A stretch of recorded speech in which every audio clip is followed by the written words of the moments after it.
वाला बनिए, ठीक है।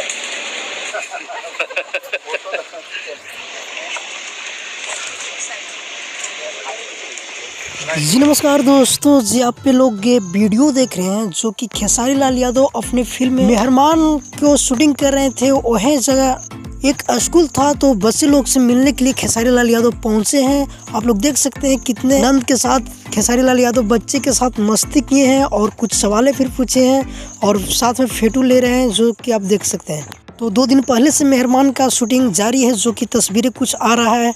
और मैं एक बात और बताना चाहता हूँ कि खेसारी लाल यादव के जितना टेंशन नहीं है एग्रीमेंट को लेकर, उससे ज़्यादा कई गुना एक्टरों और कुछ विरोधियों में परेशान है। तो आप लोग देख सकते हैं कि खेसारी लाल यादव पूरे मौज मस्ती के साथ है, नो टेंशन नो बीपी है साथ। और एग्रीमेंट को लेकर ग्लोबल म्यूजिक जैक्सन से कुछ बात कर लिए हैं और अपना सॉल्व कर लिए। हो सकता है कि 1-2 दिन से बाद गाना आना शुरू हो जाएगा। आप लोग टेंशन मत कीजिए, बहुत ही जल्द सॉन्ग सुनने के लिए मिलेगा। जो कि पहले शूटिंग किया गया था वैसा सॉन्ग आना स्टार्ट हो जाएगा। तो फिलहाल के लिए ये अपडेट था, मिलते हैं किसी नए अपडेट के साथ।